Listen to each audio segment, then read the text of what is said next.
O presidente Lula retoma a agenda aqui no Brasil após retornar de mais uma viagem internacional, dessa vez para o continente africano. A sanção de correção do imposto de renda e a definição sobre a reforma ministerial estão na pauta desta semana. Reportagem de Brasília, Janaína Camelo. O presidente Lula desembarcou na noite deste domingo em Brasília, depois de passar uma semana em viagem à África. A agenda incluiu a reunião da cúpula dos BRICS na África do Sul e compromissos em Angola e em São Tomé e Príncipe, onde o presidente participou da 14ª Conferência de Chefes de Estado da Comunidade dos Países de Língua Portuguesa.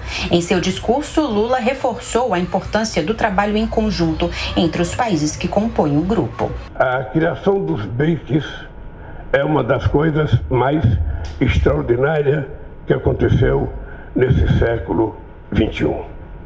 E o que aconteceu na África do Sul, com o fortalecimento dos BRICS, com a decisão de construir uma comissão de ministros da economia para discutir a possibilidade de uma moeda de negócio entre nós.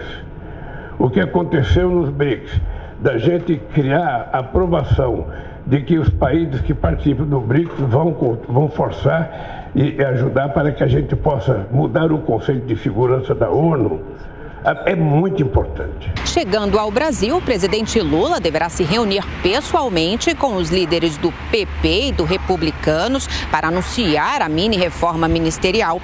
O presidente também irá sancionar o aumento do salário mínimo e a correção do imposto de renda, medidas aprovadas pelo Congresso. A matéria aprovada isenta do IRPF de forma permanente, a partir de 2023, quem recebe salário mensal de até R$ 2.112. Em entrevista à Jovem Pan News, o presidente nacional dos auditores fiscais da Receita Federal, Mauro Silva, criticou o impacto mínimo da medida. Isso dá em torno de uns 10% de correção no limite de isenção e apenas no limite de isenção. Então, para o governo Lula, para o presidente Lula, que prometeu na campanha isentar até a faixa de R$ 5.000, dá um passo muito tímido nessa direção, reajustando apenas a faixa de isenção e não as demais faixas.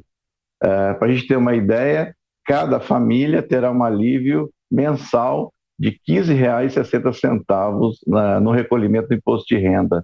Então, essa medida, que acaba, na prática, isentando quem ganha até 2 salários mínimos, né, é uma medida ainda tímida. Todo o alívio de imposto é bem-vindo, mas é uma medida tímida para um governo que prometeu isentar até a faixa de R$ 5.000. Também em Brasília, Lula deverá participar na quarta-feira do chamado Fórum Interconselhos, que é um evento que reúne representantes dos diversos conselhos nacionais e entidades representativas da sociedade civil para a elaboração dos planos plurianuais. Na quinta-feira, o presidente deverá viajar à cidade de Teresina, no Piauí, para participar de evento do programa do Novo PAC e do Brasil Sem Fome.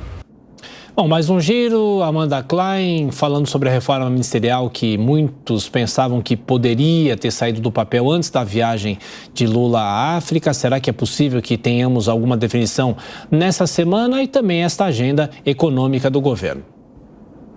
Espero que sim, né, Thiago? É o que todo mundo espera. Na verdade, ela está em pausa. Sabe quando você aperta, assim, fica on hold? Porque o Lula viajou. Lembra, só para a gente recapitular, né, cenas dos últimos capítulos, que nem começa no seriado, né? A gente vê as cenas dos últimos capítulos para relembrar.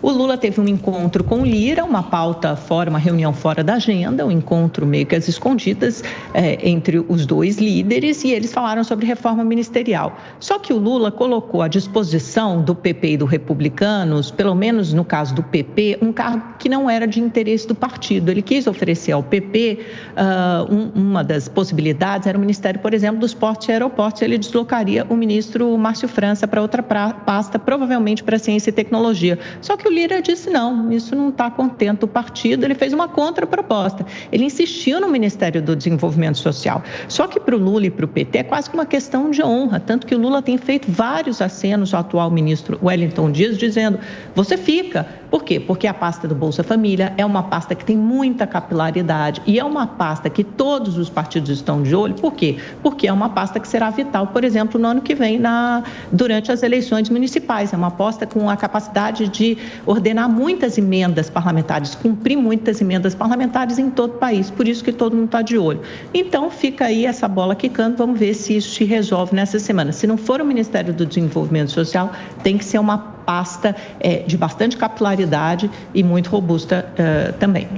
Agora, Segré, pressão pela reforma ministerial, pressão pela liberação de emendas. Até agora o presidente já autorizou quase 25 bilhões em momentos muito estratégicos, às vésperas de votações importantes. Será que o Centrão tem algum fundo? Quando que essas exigências vão se atenuar?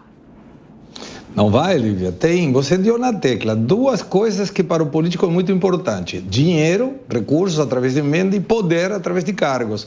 A minha preocupação com essa reforma ministerial é que continua agregando pastas para agregar custos, para agregar despesas públicas e que esse sabido e buscado e desejado equilíbrio fiscal continue demorando. Tem borbulhas aí de comentários que poderiam aumentar em duas as pastas, de 37 ministérios, que já é um exagero absurdo, poderiam passar para 39.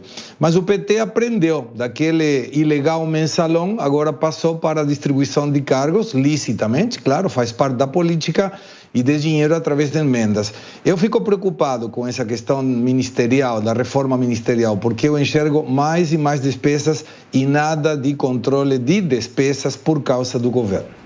Pois é.